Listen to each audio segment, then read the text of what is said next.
Muhammad sering mengasingkan diri ke Gua Hira, Jibril akan mengajari Muhammad sholat. Muhammad mengajak Abu Thalib masuk Islam. Komik Kisah Nabi Muhammad Sallallahu Alaihi Wasallam Jilid 1, Bulan Terbelah. Abu Bakar pun menemui Muhammad. Abu Bakar bertanya kepada Muhammad, "Apakah benar engkau sudah menjadi nabi? Benar, kau tidak menyembah berhala lagi dan memeluk agama orang-orang yang ada di sini?" Muhammad menjawab, "Ya Abu Bakar, aku nabi terakhir yang diutus kepadamu dan semua orang. Aku juga ingin kau beriman dan menyembah satu-satunya Tuhan." Abu Bakar percaya kepada Muhammad yang tak pernah berdusta. Abu Bakar pun berkata, "Aku beriman kepada Allah dan percaya kau utusan Allah." Seiring waktu berjalan, banyak penduduk Makkah yang masuk Islam. Dalam Islam, semua orang mendapat hak yang sama, termasuk seorang budak sekalipun. Bilal adalah seorang budak. Bilal percaya terhadap ajaran Muhammad. Bilal pun disiksa oleh majikannya yang kejam. Leher Bilal diikat, lalu Bilal diseret di jalanan kota Makkah. Lalu Bilal ditindih dengan batu yang sangat besar. Tak lama kemudian datanglah Abu Bakar. Abu Bakar bertanya kepada majikan Bilal, "Apakah engkau tidak takut pada Allah? Sampai kapan kau menyiksa orang seperti itu?" Majikan Bilal menjawab, "Kalau kau ingin membebaskannya, bayarlah dengan uang yang banyak dan 3 orang budak." Abu Bakar memberikan banyak uang kepada majikan Bilal. Setelah itu, ia membawa Bilal, kemudian menemui Muhammad Sallallahu Alaihi Wasallam. Muhammad bertanya, "Jadi sekarang dia budakmu?" Abu Bakar menjawab, "Tidak, aku membebaskannya. Ia bisa pergi kemanapun ia mau." Abu Bakar juga menyampaikan ajaran Muhammad kepada sahabatnya Utsman bin Affan. Selanjutnya, Abu Bakar dan Utsman bin Affan menemui Muhammad.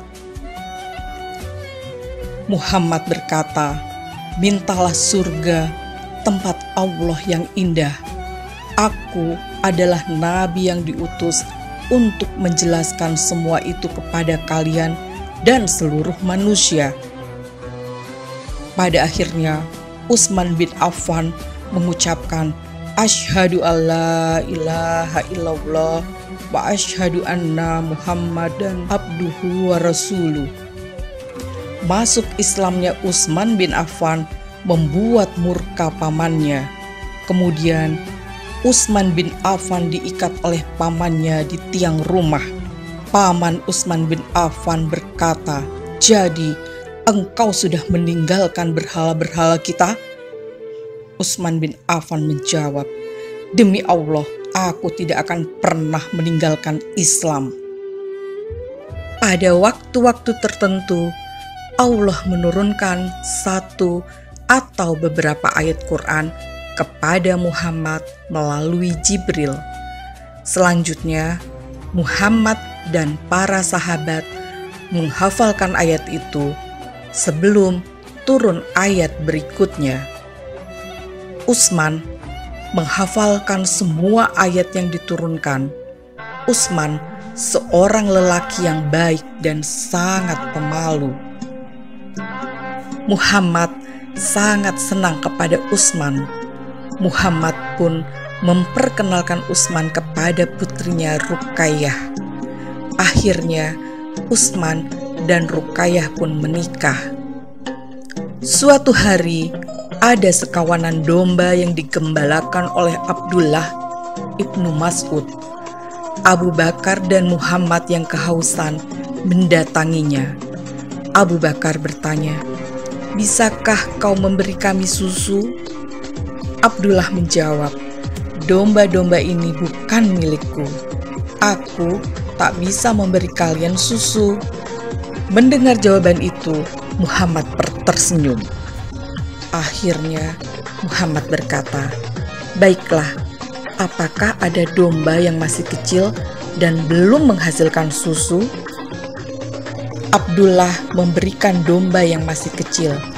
Kemudian Muhammad menepuk domba itu. Atas izin Allah, domba itu pun menghasilkan susu. Abu Bakar menampung air susu itu untuk diminum olehnya dan Muhammad. Setelah kenyang, Muhammad berkata, "Kering," maka keringlah susu itu. Setelah berhari-hari memikirkan kejadian itu, Abdullah memutuskan untuk menemui Muhammad. Abdullah tertarik kepada Muhammad yang begitu istimewa. Suatu hari, Jibril menemui Muhammad yang sedang bersama Khadijah. Khadijah tak bisa melihat Jibril, akan tetapi Jibril memberikan salam untuk Khadijah dan Muhammad. Setelah Jibril pergi, Muhammad menyampaikan salam dari Jibril untuk Khadijah. Khadijah sangat senang. Kaum muslim mencontoh Muhammad.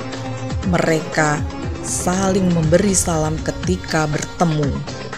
Muhammad juga mengajarkan kepada setiap muslim untuk membaca basmalah ketika hendak melakukan sesuatu.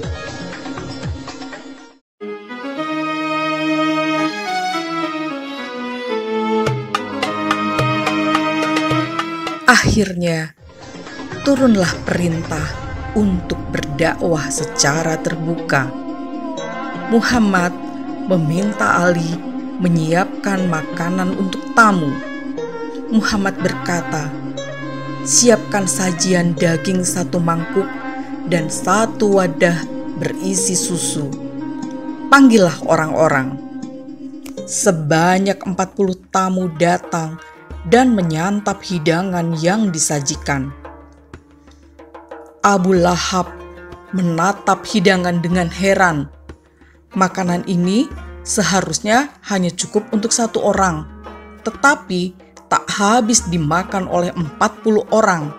Abu Lahab berkata, "Tuan rumah kita sudah melakukan sihir."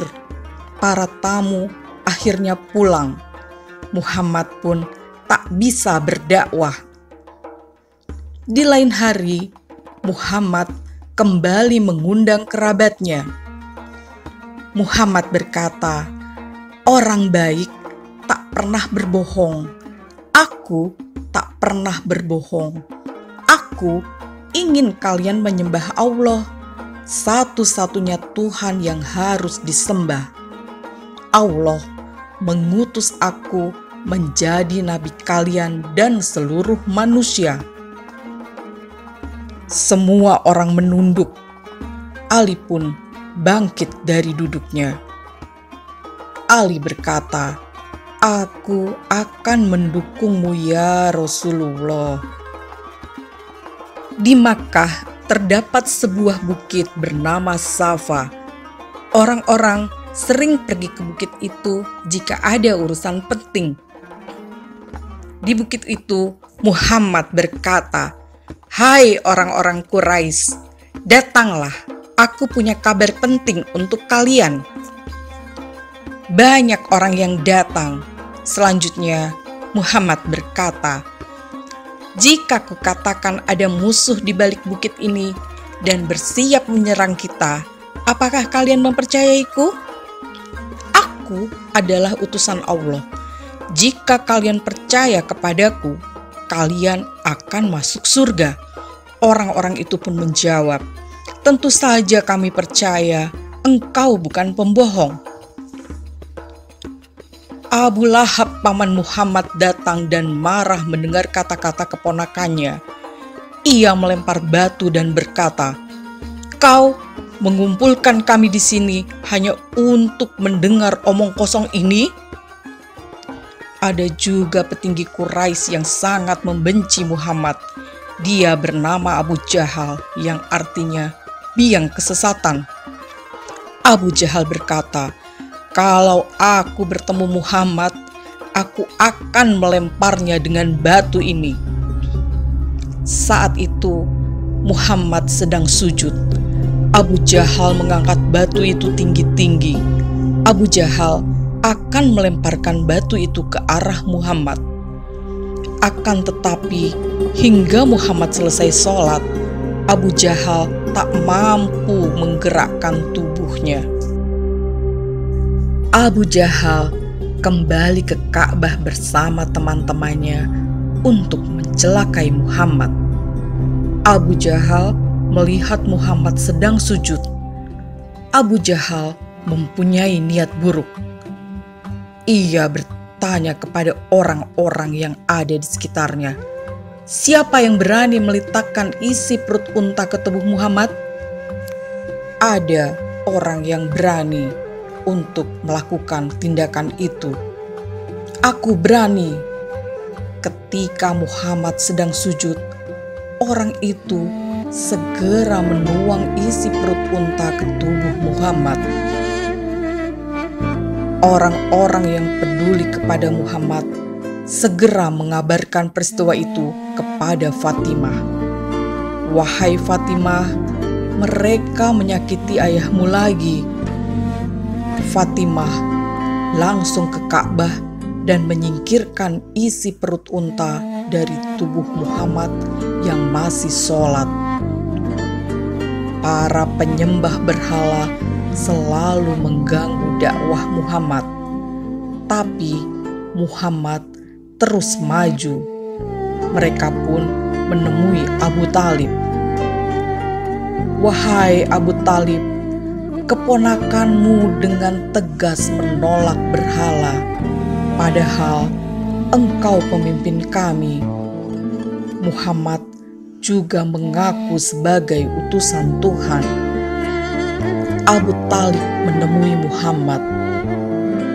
Abu Talib bertanya, "Wahai Muhammad, orang-orang Makkah datang menjumpaiku.